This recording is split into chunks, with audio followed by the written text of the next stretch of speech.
बिस्मिल्लाहिर्रहमानिर्रहीम। Assalamualaikum students, welcome to my channel Learn Mathematics.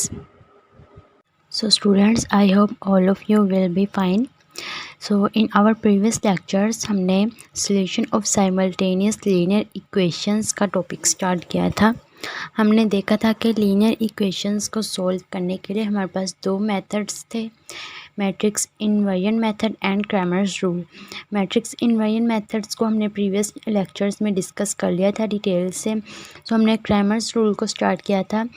तो इसका जो हमने जनरल मेथड था, जनरल इक्वेशन से हमने लीनियर इक्वेशंस का जो सॉल्यूशन फाइंड आउट किया था वो हमने प्रीवियस लेक्चर में डिस्कस किया था। उसका लिंक मैं डिस्क्रिप्शन बॉक्स में दे रही हूँ। सबसे पहले आपने उसको स्टडी करना है कि अगर जनरल फॉर्म है हमारे पास, तो जनरल मेथड क्या है हमारे पास लीनियर इक्वेशंस को सॉल्व करने के लिए, कैसे जो है हम क्रैमर्स रूल को यूज़ करते हैं और कैसे हम क्रैमर रूल को जनरेट करते हैं, इसका फार्मूला कैसे जनरेट करते हैं और फिर कैसे हम इससे लीनियर इक्वेशंस का सॉल्यूशन फाइंड आउट करते हैं। सो मैं प्रीवियस लेक्चर्स का लिंक डिस्क्रिप्शन बॉक्स में दे रही हूँ, आपने उसको अच्छे से अंडरस्टैंड कर लेना है। सो आज हम एग्जाम्पल के साथ क्रैमर्स रूल को अच्छे से स्टडी करेंगे कि कैसे हम लीनियर इक्वेशन का सॉल्यूशन फाइंड आउट करेंगे क्रैमर रूल को यूज़ करके। अब यहाँ पे हमारे पास एक लीनियर इक्वेशंस हैं, ठीक है, इनको हमने क्रैमर्स रूल के मेथड से सॉल्व करना है। सबसे पहले हम क्या करते हैं कि जो हमारे पास रियल नंबर्स हैं 3, -2 एंड 3, इनको हमने एक मैट्रिक्स में लिखना है, एक्स वाई को अलग मैट्रिक्स में इज़ इक्वल टू 1 एंड 2 को अलग मैट्रिक्स में लिख लिया और इनको हमने नेम दे दिया ए, एक्स एंड बी। अब जो हमारे पास प्रीवियस लेक्चर था उसमें हमने इसके दो फार्मूलाज को जनरेट किया था एक्स और वाई की वैल्यू को फाइंड आउट करने के लिए। एक्स की वैल्यू फाइंड आउट करने के लिए ए एक्स का determinant divides by A determinant and y की वैल्यू को फाइंड आउट करने के लिए A y determinant divides by A determinant.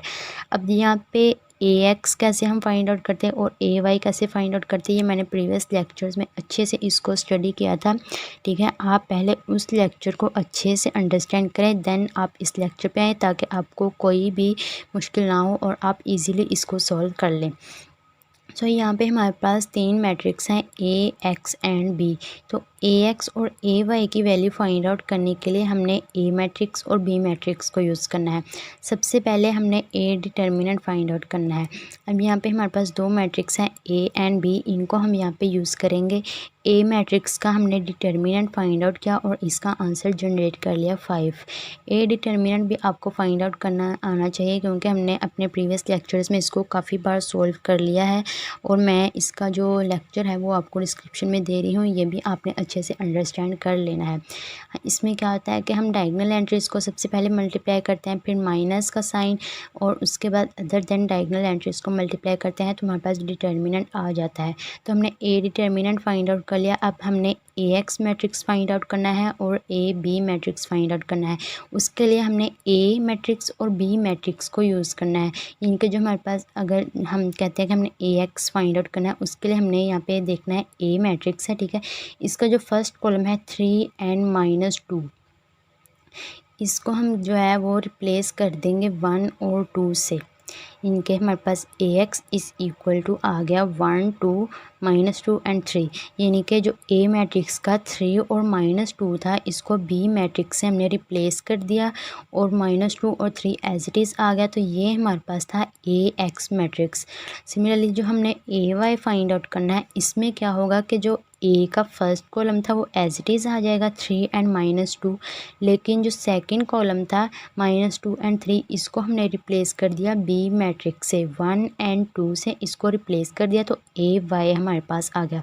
तो इस तरीके से जो है हम ए एक्स और ए वाई जनरेट करते हैं। अब ए एक्स का डिटर्मिनेंट फाइंड आउट करेंगे और ए वाई का डिटर्मिनेंट फाइंड आउट करेंगे, तो इनके आंसर जो हैं हम इस एक्स और वाई के फार्मूले में पुट करेंगे तो हमारे पास एक्स और वाई की वैल्यूज़ जनरेट हो जाएंगी।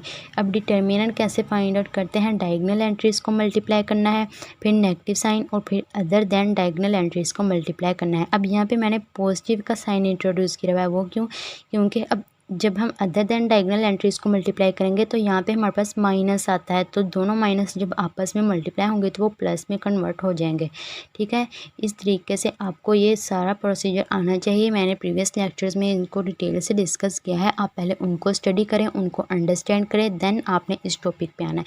अब ये टॉपिक हमारा कैसे है कि इसमें AX और AY की वैल्यूज़ को फाइंड आउट करना था, वो हमने यहाँ पे जनरेट कर ली। अब इन फार्मूलाज में हमने सारी वैल्यूज़ को पुट कर देना है कि यहाँ पे x is equal to AX का डिटर्मिनेंट हमारे पास 7 था, इसको डिवाइड कर दिया, A डिटर्मिनेंट था 5, तो ये 7/5 x की वैल्यू आ जाएगी। सेम इस लाइन्स पे y इज़ इक्वल टू जो AY डिटर्मिनेंट वो 8 था, इसको डिवाइड किया, A डिटर्मिनेंट जो कि था 5, तो 8/5 हमारे पास y की वैल्यू आ जाएगी। सो ये हमारे पास बेसिकली जो है वो क्रेमर्स रूल था जो कि हमने यूज़ किया लीनियर इक्वेशंस का सॉल्यूशन फाइंड आउट करने के लिए। सो स्टूडेंट्स, आई होप आज के लेक्चर की आपको अच्छे से समझ आ चुकी होगी। सो आज हमने मैट्रिक्स, इन्वर्जन मेथड और क्रेमर्स रूल ये टॉपिक दोनों हमारे जो है कंप्लीट हो चुके हैं। हमने पहले इनका जनरल मेथड स्टडी किया, उसके बाद हमने एग्जांपल्स के साथ इनको स्टडी किया। आप इन दोनों के लेक्चर्स को अच्छे से स्टडी करें और देन आपके लिए जो है वो एक्सरसाइज करना इजी हो जाएगा, क्योंकि कोई भी अगर आप टॉपिक अच्छे से कर लेते हो तो एक्सरसाइज आप खुद ब खुद करने लग जाते हो, फिर आपको एक्सरसाइज में कोई भी किसी किस्म की प्रॉब्लम नहीं होती। तो इन लेक्चर्स में अगर आपको कोई भी किसी किस्म की प्रॉब्लम या कन्फ्यूजन है किसी भी पॉइंट पे, तो आप कमेंट बॉक्स में मुझसे पूछ सकते हैं। तो अपने फ्रेंड्स के साथ लाजमी शेयर करें। इसके अलावा अगर अभी तक चैनल को सब्सक्राइब नहीं किया तो सब्सक्राइब करें। तो इंशाल्लाह नेक्स्ट लेक्चर में अब हम इसके फर्दर टॉपिक्स को डिस्कस करेंगे। तब तक के लिए अल्लाह हाफिज़।